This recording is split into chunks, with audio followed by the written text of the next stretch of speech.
영국의 한 시골에서 이 부잣집 소년이 이 연못에 빠지는 일이 벌어졌습니다. 거의 죽게 되었을 그 상황 속에서 이 가난한 집의 한 소년이 나타나서 수영으로 그 부잣집 소년을 건져냈습니다. 그래서 이 일을 계기로 해서 둘 사이가 이제 친해지게 되었는데, 어느 날 이 부잣집 소년이 자신의 생명을 구해준 그 가난한 소년에게 너의 소원이 무엇이냐? 내가 할 수 있는 한 한번 들어줄게. 이렇게 이야기했습니다. 그러자 가난한 집에 살았던 이 소년이 말하기를 자신은 런던에 가서 이 의학 공부하는 것이 꿈이다 라고 이야기하였습니다. 그래서 부잣집 이 소년이 자신의 아버지에게 이 상황을 이야기하였고, 그 아버지는 이 가난한 소년을 도와주어서 런던에서 이 의학 공부를 할 수 있게 해주었습니다. 이 소년은 이후에 자라나서 우리가 잘 알고 있는 이 페니실린, 최초의 항생제를 만들어내었고, 이로 인해 수많은 생명의 목숨을 잃지 않게 되었습니다. 이 소년의 이름은 알렉산더 플레밍이라고 합니다. 그런데 이 사람이 페니실린을 발견한 지 얼마 지나지 않아서 자신의 친한 친구였던 그 부잣집 그 소년이 폐렴으로 위독하게 되었다라는 소식을 듣게 됩니다.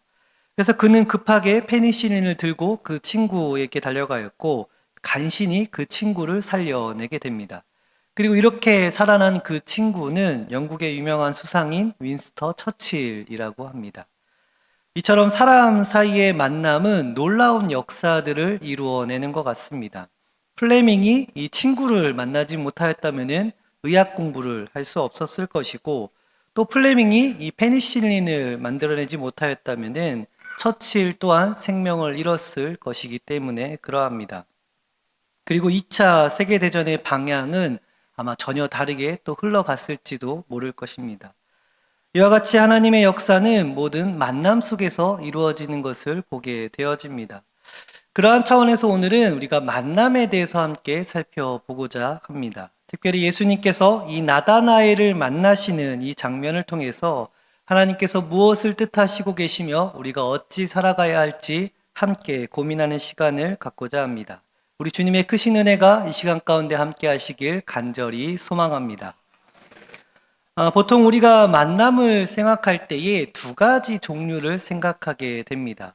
이 수동적으로 나에게 만나지는 만남이 있고, 그래서 그 만남이 나에게 다가오는 형태가 있을 수 있으며, 반대로 능동적으로 내가 적극적으로 찾아 나서 만나는 경우도 있습니다. 오늘 본문에서는 이 두 가지가 모두 나타나게 되어 있는데요. 먼저 43절의 말씀을 우리가 함께 보려고 합니다. 43절 말씀 함께 읽도록 하겠습니다. 이튿날 예수께서 갈릴리로 나가려 하시다가 빌립을 만나 이르시되 나를 따르라 하시니. 아멘. 이 예수님께서는 길을 걸어가고 계셨고 그 가운데 빌립은 있었습니다.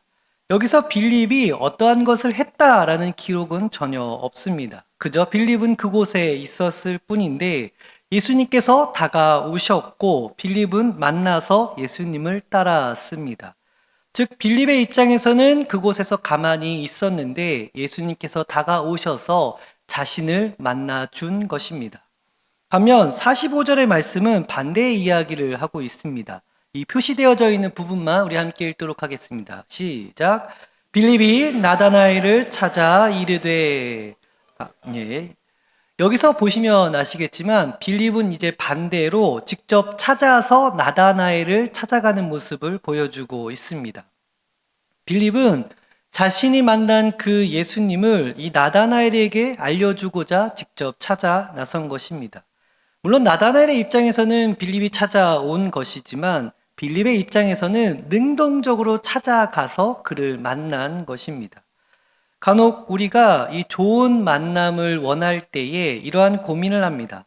이 좋은 만남을 위해서 내가 적극적으로 찾아 나서야 하는 것인지 아니면 좋은 만남이 나에게 다가올 때까지 기다려야 하는 것인지 고민될 때가 있습니다. 아마도 인생의 많은 경험을 해보신 분들이라면 이러한 구분이 다소 무의미하다는 것을 아실 수 있을 것입니다. 왜냐하면 좋은 만남이라고 하는 것은 결국 만나지는 것이기도 하고 또 만나는 것이기 때문에 그러합니다.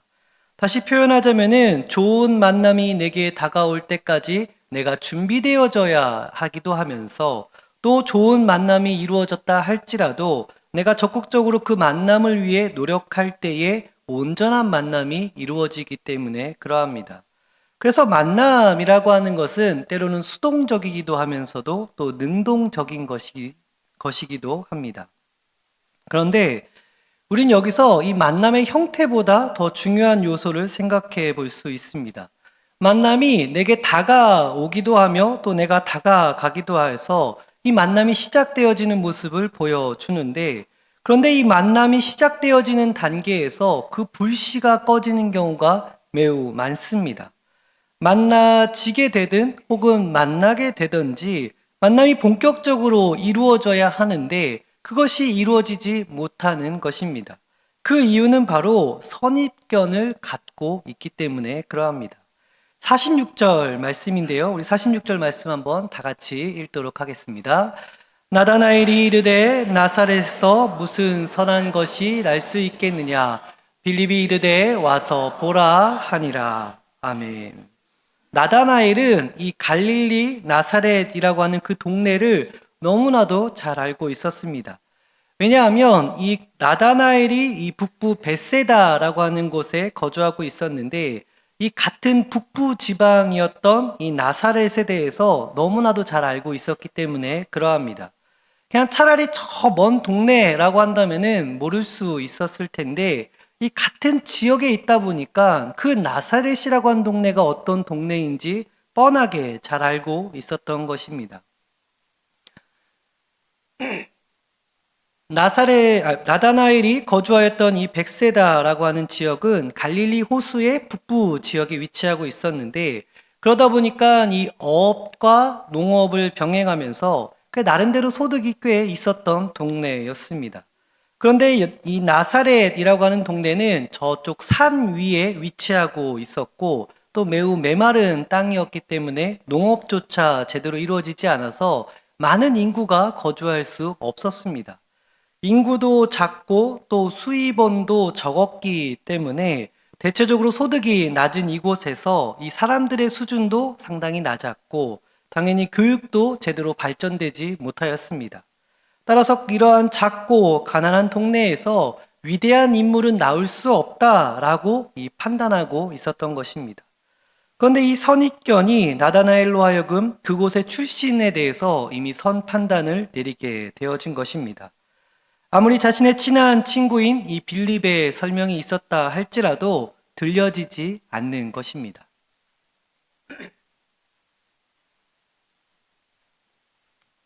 역시나 긴장을 하다 보니까 입이 바싹바싹 마르고 그러합니다. 빌립은 이 예수께서 모세가 율법에 기록된 그 인물이기도 하고 또 이 선지자가 여러 선지자들이 증언했던 그 인물이다라고 설명을 했습니다. 그래서 그러한 설명 가운데 부차적으로 그분이 나타났던 그 동네, 태어났던 그 자랐던 곳에 대해서 덧붙여 나사렛에서 오셨다라고 설명하였습니다. 그런데 나다나엘은 빌립의 이러한 중요한 말들보다도 본인에게 있어서 이 스위치를 꺼버리는 그 필터가 작동하였는데 그곳 출신이 나사렛이라고 한다면은 더 이상 들을 필요 없다라고 여겼던 것입니다. 한 사람이 10가지를 지니고 있는데 9가지가 중요한 것이 아니라 단 한 가지의 요소가 그 사람의 모든 것을 지금 결정하고 있는 것입니다. 이것을 두고 우리가 보통 선입견이라고 합니다. 문제는 관계가 형성되어지는 그 첫 관문 속에서 이 선입견이 작동하기 시작하면은 관계가 시작조차 할 수 없다는 것입니다. 아무리 그가 메시아이고 또 위대한 인물이라고 수많은 칭찬들이 있다 할지라도 가난한 동네 나사렛 출신이라고 한다면은 볼 것 없다라고 판단하는 것입니다. 우리도 역시나 마찬가지가 아닌가 싶습니다. 우리가 어떤 사람을 만나고 또 그 사람과의 만남 속에서 무엇인가 시작될 때에 이 선입견이 발동될 때가 있습니다. 그 사람이 지니고 있는 삶의 여러 가지 요소들 중에 상당 부분이 좋은 것임에도 불구하고 그가 지니고 있는 단점 몇 가지가 그 사람을 다 판단해 버리는 것입니다. 물론 여기서 우리가 조심해야 될 부분도 있습니다. 정말 몇 가지 안 되는 그 요소가 매우 치명적이다라고 한다면은 당연히 조심해야 합니다. 예를 들어 사람을 이용해 먹으려고 하는 사람이라거나 흉악 범죄를 저지를 사람이라면은 당연히 그 사람은 피해야 할 것입니다. 다만 여기서 보편적인 상황 속에서 보자면은 어떠한 사람을 우리가 만났을 때에 그 사람이 참 성실하고 또 믿음도 좋고 성품이 매우 훌륭하다고 할 때에 그 사람이 지니고 있는 외모적인 요소로 인해서 판단되는 경우가 있다라는 겁니다. 머리카락이 적다거나 쌍꺼풀이 없다거나 뭐 키가 작다거나 하는 그런 요소들이 작동을 합니다. 그래서 이 좋지 않다라고 하는 판단으로 인해서 그 사람을 멀리 하게 되어지면 결국 이후의 만남 속에서 서로에게 줄 수 있는 모든 유익들이 다 사라져 버리는 것입니다. 앞선 예화 속에서 이 부잣집 소년이었던 처칠이 이 가난한 알렉산더를 그냥 피하였다라고 한다면은 이후의 선한 역사들은 일어날 수 없는 것과 마찬가지입니다. 우리가 지금 만나고 있고 또 만나려 하는 그 모든 과정 속에서 사람들을 만났을 때에 선 판단되어지는 것들을 우리가 경계해야 할 것입니다. 그 사람을 통해 하나님께서 무슨 역사를 이룰지 우리는 알지 못하기 때문에 그러합니다. 8형제 중에 이 막내 아들로서 그저 산 위에 올라 양을 치는 인물에 불과하였던 그 사람이 바로 다윗이었습니다. 그래서 그의 아버지조차도 그 아들을 무시하였고 이 사무엘의 간절한 요청 끝에 그러면 한번 보시죠 라고 해서 데려왔던 인물이 다윗이었습니다. 그만큼 인정받지 못하였던 사람이었습니다.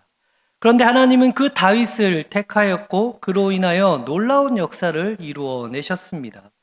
우리가 지니고 있는 이 육신의 눈을 너무 의지하지 마시기 바랍니다. 하나님은 오늘 만나게 하신 사람을 통하여 어떠한 계획을 품고 계신지 우리는 알지 못합니다. 오늘 본문 속에서 예수님은 나다나엘을 향하여 이 사람은 참으로 이스라엘 사람이다. 그 속에 간사함이 없다라고 말씀하셨습니다. 예수님은 나다나엘을 향한 그 어떠한 선입견도 지니고 있지 아니하고 그를 향해 긍정하고 계심을 보여주십니다. 야곱과 같이 간사한 사람이 아니라 하나님께서 부여하신 이스라엘 사람이고 그 속에 참으로 진실하다라고 보신 것입니다. 우리도 예수님과 같이 다른 이들을 향하여 이렇게 긍정하는 마음이 있기를 원합니다. 선입견이 아닌 그저 사람을 향하여 긍정하는 마음으로 좋은 만남, 새로운 만남들이 이루어질 수 있기를 간절히 바랍니다. 한편 오늘 본문 속에서 우리는 만남이 과연 어디에서부터 시작되어지는가를 살펴볼 수 있습니다. 44절의 말씀인데요. 우리 함께 읽도록 하겠습니다. 44절 말씀입니다. 빌립은 안드레와 베드로와 한 동네 벳세다 사람이라. 아멘. 빌립은 자신이 만난 예수님을 전하고자 이 나다나엘을 만났습니다. 그리고 여기에 등장하는 인물들 빌립, 안드레, 베드로, 나다나엘 모두 다 이 벳세다 사람들임을 알 수 있습니다. 이것을 통해 우리가 알 수 있는 것은 이 만남이라고 하는 것은 바로 가까운 곳에서부터 시작되어짐을 알 수 있습니다. 물론 우리가 전혀 낯선 곳에서 생전 알지 못하는 사람과의 만남도 이루어질 수 있습니다. 그러나 대부분의 만남은 보통 나의 생활 반경 안에서 이루어짐을 알 수 있습니다. 가정 안에서 부모, 형제로부터 만남이 시작되어져서 이웃 가정과의 만남이 이루어지고 학교와 교회 내에서 그리고 점차 사회적으로 이것이 확장되어지는 것을 볼 수 있습니다. 예수님도 역시나 갈릴리 나사렛이라고 하는 동네에서부터 시작하셔서 그 옆 동네였던 갈릴리 호수 근처로 가셨고 그곳에서 제자들을 부르시기 시작하셨습니다. 그래서 예수님의 제자들 중에 이 절반에 걸칠 정도로 대부분 이 갈릴리 북부 지방의 사람들이었습니다. 한 사람이 그 다음 사람에게 영향을 주고 그 사람이 예수님을 만나 제자가 되었기에 상당 부분 가까이에 있는 사람들로 만들어진 것입니다. 그래서 예수님의 복음은 이처럼 가까운 곳에서부터 점차적으로 확장되어진 것입니다. 우리가 잘 알고 있는 수신제국 치국 평천하라는 말이 있습니다. 나로부터 시작하여져서 이 주변으로 점점 확장되어지는 것입니다. 관계가 역시나 이러하다라고 볼 수 있습니다. 나와 가까이에 있는 그 관계가 잘 형성되어져야 그것으로 계기로 만남이 점차 확정되어지고 이러한 만남이 안정적인 만남으로 되어지는 것입니다. 그런데 흔히 주변에 안타까운 분들을 볼 때 보면 주변에 가까운 사람들과의 관계는 엉망으로 만들어 놓고 저 멀리 있는 사람들과의 만남을 위해 부단히 애쓰는 모습도 보게 되어집니다. 다시 말해 가까운 가족과 이 친구들은 하찮게 대하면서 언제라도 상황이 바뀌면 그 만남이 끝나게 될지도 모르는 그 마음속 그 사람을 향해 온 마음과 정성을 쏟아붓는 것입니다. 저는 한마디로 이러한 만남은 미련한 만남이다라고 보고 있습니다. 우리 인생이 끝마치어질 때에 혹은 어려움이 처하였을 때에 가장 필요한 사람은 가장 가까이 곁에 있었던 사람입니다. 이처럼 가까운 사람을 무시하게 되어지면 이후에 큰 후회를 만들어내는 것입니다. 이 정채봉 씨가 쓴 에세이집에 이 만남에 대해서 이렇게 표현하고 있습니다. 이 만남은 여러 가지 만남이 있는데 먼저 생선과 같은 만남이 있다고 합니다. 만나면 만날수록 이 비린내가 묻어나는 만남인 것입니다. 그리고 조심해야 될 만남이 있는데 이 꽃송이와 같은 만남이 있다고 합니다. 피어났을 때에는 화려하지만 곧 시들어 추악한 모습을 보여주는 것입니다. 그리고 안타까운 만남도 있는데 이 지우개 같은 만남이라고 합니다. 잠시 만난 뒤에 순식간에 지워지는 그 지우개와도 같은 만남인데 말 그대로 남는 것이 하나도 없는 만남인 것입니다. 이 중에 가장 아름다운 만남이 있다고 한다면은 바로 손수건 같은 만남이라고 합니다. 힘들 때 닦아주고 슬플 때 눈물을 닦아주는 그러한 아름다운 만남인 것입니다. 이러한 만남은 우리 인생 가운데 큰 축복인 것입니다. 그리고 이러한 만남은 먼 곳에서부터 시작되어지는 것이 아니라 바로 가까운 우리 곳에서부터 시작되어짐을 우리가 기억해야 할 것입니다. 나아가 이러한 만남 속에 우리의 모습이 더욱더 온전해지고 하나님 앞에서 은혜가 되어지는 삶이 되기를 간절히 소망합니다. 나아가 이러한 만남이 가까운 곳에서부터 시작되어져서 또 그곳을 소중히 여기는 만큼 우리의 만남은 이 가까운 곳에서 직접 경험되어짐을 볼 수 있습니다.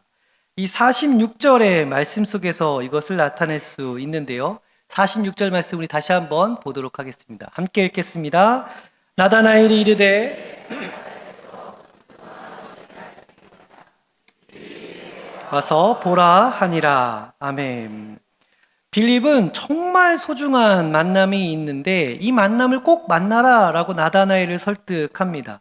그런데 정작 만나야 할 나다나엘은 이 출신이 형편없다는 이유로 계속 만남에 대해서 부정적인 모습을 보여줍니다. 지금 이 상황은 정작 만남은 이루어지지 않는 채 만나야 하느니 마느니 지금 말만 오고 가고 있는 것입니다. 이러면 아무런 역사가 일어날 수 없습니다. 말 그대로 말만 하다가 아무것도 일어나지 않는 것입니다. 그래서 빌립은 이제 뭐라 이야기하냐면 그렇게 말만 할 것이 아니라 직접 네가 만나보라 라고 권면하는 겁니다. 즉 말로만 우리가 옥신각신 할 것이 아니라 네가 직접 경험해 봐라 라고 권면하고 있는 것입니다. 그리고 이 본문 속에서 나다나엘은 직접 예수님을 만났고 또 그 만남 속에서 신앙의 고백을 하는 것을 볼 수 있습니다. 이처럼 만남이라고 하는 것은 실제적으로 행동할 때 이루어질 수 있는 것입니다. 어떤 사람을 만나야 하고 또 만남을 위해 무엇을 해야 하며 만나는 과정 속에서 무엇을 어떻게 해야 되는가에 대한 수많은 말들보다 더 중요한 것은 실제로 움직여서 그 사람을 만나야 한다는 것입니다. 간혹 어떤 분들은 이 아내로부터 수없이 권면받고 계신 분도 있습니다. 이미 예수님을 먼저 만난 그 아내분이 계속해서 제발 우리 남편이 이 예수님을 만났으면 좋겠다 해서 권면하고 있는 것입니다. 그런데 대부분의 권면을 받는 남편들은 이런 말 저런 말들도 피합니다. 뭐 내가 좀 몸이 피곤하다, 주차장까지만 가주겠다, 너가 가는데 내가 방해하진 않느냐, 이런 여러 가지 이야기로 내가 언젠가는 만나지만 조금만 기다려라 라고 차일피일 미루게 되어집니다. 그런데 문제는 이렇게 되어지면 아무런 역사가 일어날 수 없습니다. 직접 발을 움직여서 이 본당 가운데 걸어올 때야 비로소 예수님을 만나게 되는 것입니다. 아마 많은 분들의 마음 가운데 이 자녀들의 결혼을 두고 기도하고 계시는 줄로 알고 있습니다.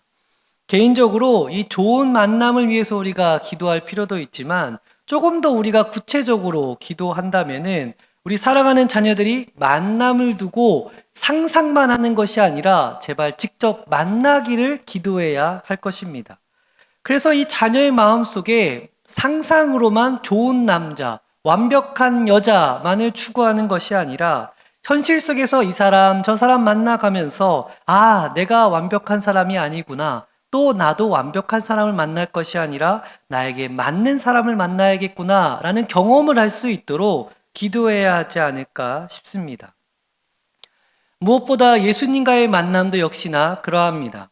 혹여 이곳에 계신 분들 중에 또 온라인으로 참여한 분들 가운데 여전히 예수님을 인격적으로 만나지 못하는 분도 계실 수 있습니다. 이전에 예수님을 깊이 만났지만 지금에는 예수님 만나지 못하는 분도 있을 수 있습니다. 이러한 분들에게도 여전히 권면 드릴 수 있는 것은 우리가 직접 움직여야 한다는 것입니다. 예수님을 만나기 위해 생각만 해서는 아무것도 이루어질 수 없습니다. 만남을 위해 우리가 부단히 노력하는 삶의 자세가 필요한 것입니다. 그 예수님을 깊이 만나게 해주시기를 성령님께 도우심을 간구해야 하고 그리고 교회 안에서 여러 예배와 또 여러 가지를 참여하면서 내가 예수님을 어떻게 깊이 만날 수 있는가에 대해서 부단히 노력할 때에 그 하나님을 간절히 찾는 마음 속에 우리 주님이 나타나시는 것입니다. 마치 오늘 본문 속에서 나다나엘이 예수님께 직접 걸어갔던 것과 마찬가지입니다. 나다나엘이 이 무화과 나무 아래에 있었다라고 하는 것은 그가 말씀을 대면하고 있었음을 보여주고 있습니다.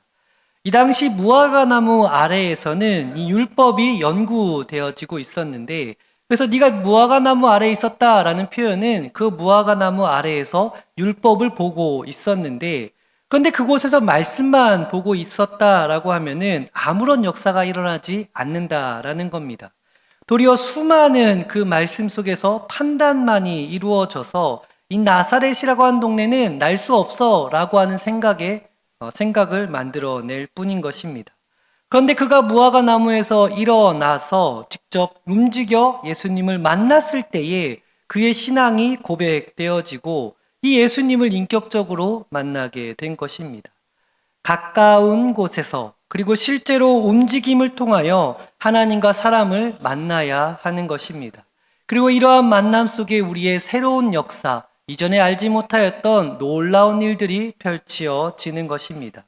이러한 만남의 은혜가 우리 가운데 늘 풍성하기를 간절히 소망합니다. 하나님도 만나고 사람도 귀히 만나는 아름다운 은혜의 역사가 날로 펼쳐질 줄로 믿습니다. 끝으로 우리는 결국 이러한 만남을 통하여 무엇을 이루려 하는지에 대해서 함께 살펴보려고 합니다. 사실 만남이라고 하는 것은 만남 그 자체로 끝이 아니라 새로운 역사를 이루어내는 것입니다. 예를 들어 연인들 사이에서 단순히 둘 사이에 만나는 것으로만 끝나게 되어지면 반드시 둘 사이에 싸움만 나게 되어 있습니다. 그냥 만나서 끝 하면 둘만 바라보다 서로 싸우는 겁니다. 그런데 이들이 만남의 발전이 이루어져서 이 결혼을 이루어내고 또 그 결혼 속에서 한 가정이 이루어짐을 통하여 새로운 생명이 탄생되어질 때에 이 만남은 계속해서 발전되어지는 것입니다. 물론 여기서 우리가 잠깐 생각해 볼 수 있는 부분이 있습니다. 어떤 남녀 사이의 만남이 반드시 좋은 만남이지 않는 경우가 참 많은 것 같습니다. 불륜으로 만나는 만남은 결국 주변에 악한 영향만 끼치고 선하지 않는 결과물만 남겨놓는 것 같습니다.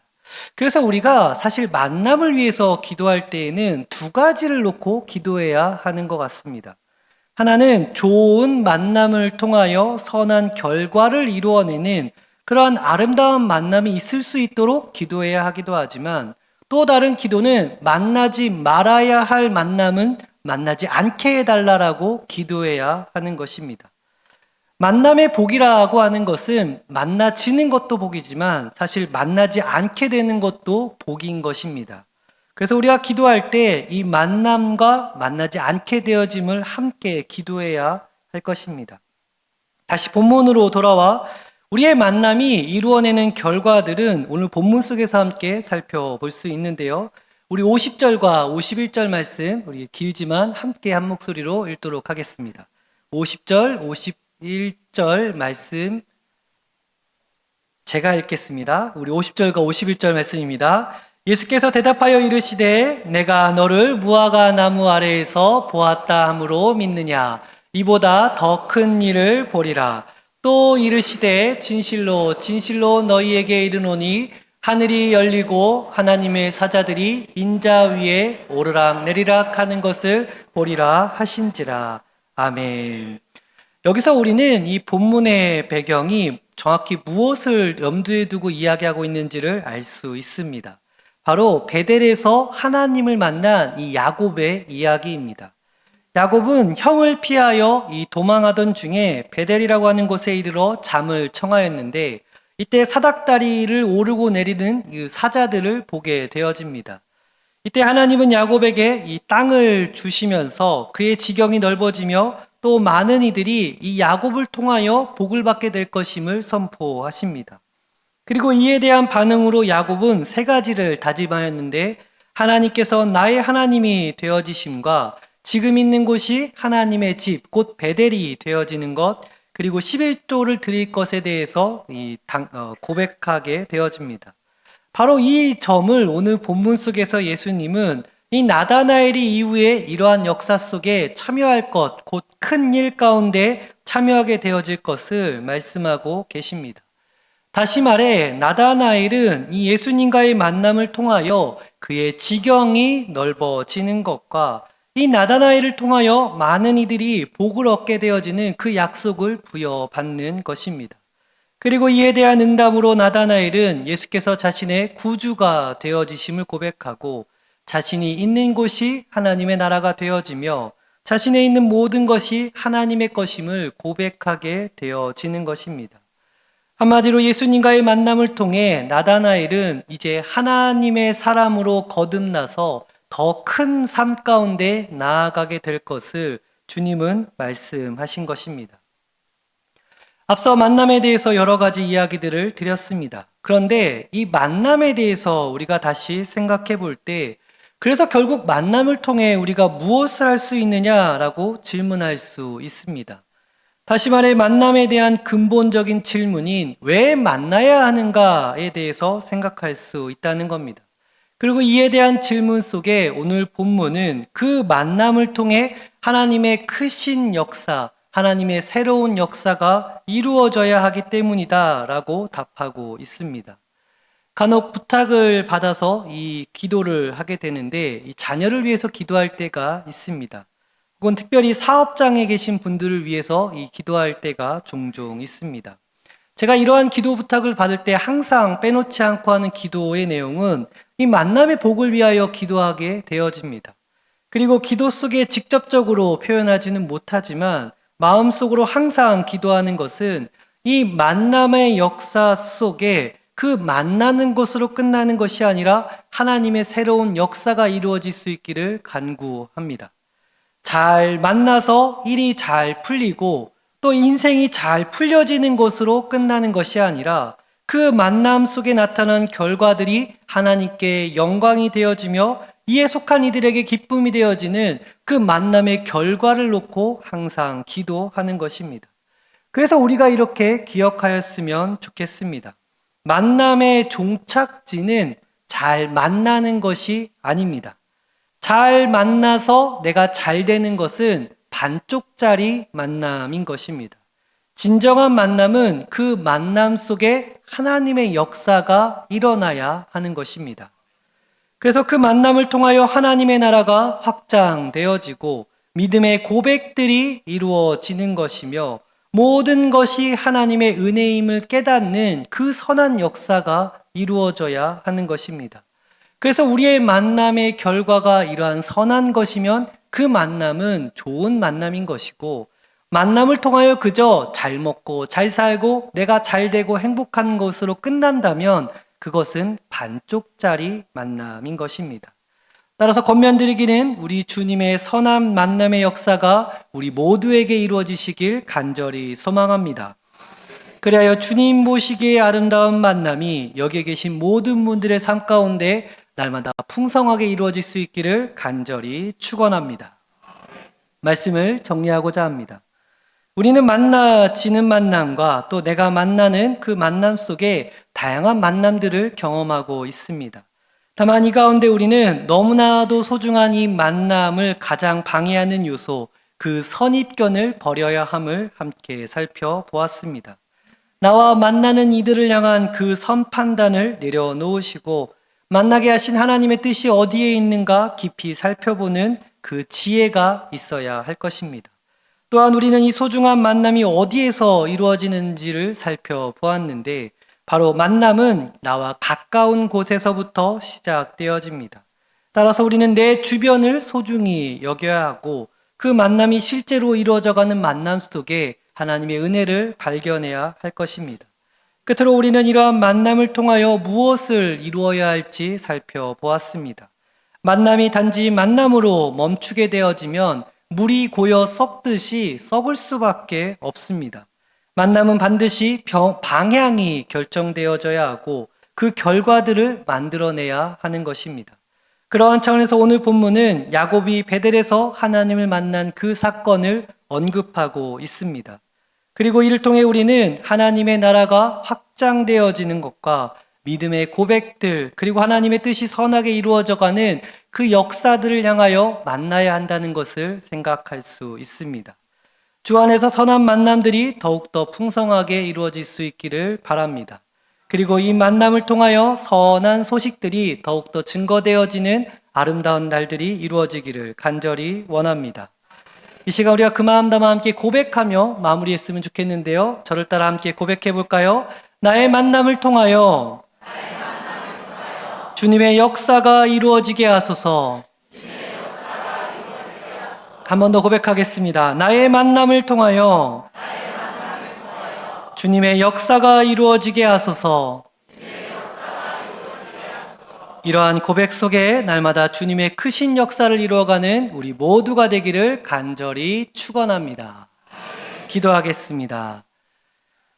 선하신 주님, 주님의 만남을 위하여 우리가 간구합니다. 나의 삶이 잘 풀려지기를 위한 만남보다 주의 뜻을 이루어가는 만남이 우리 안에 이루어지게 하여 주시옵소서. 그리하여 살아낸 모든 날들을 통하여 또 모든 만남들을 통하여 하나님께 영광이요 주님의 뜻을 이루어낸 기쁨이 우리 안에 가득하게 하여 주시옵소서. 모든 역사를 이루어 가실 주님께 감사하며 이 모든 간구 살아계신 예수 그리스도의 이름으로 기도합니다. 아멘. 네, 우리 시간 함께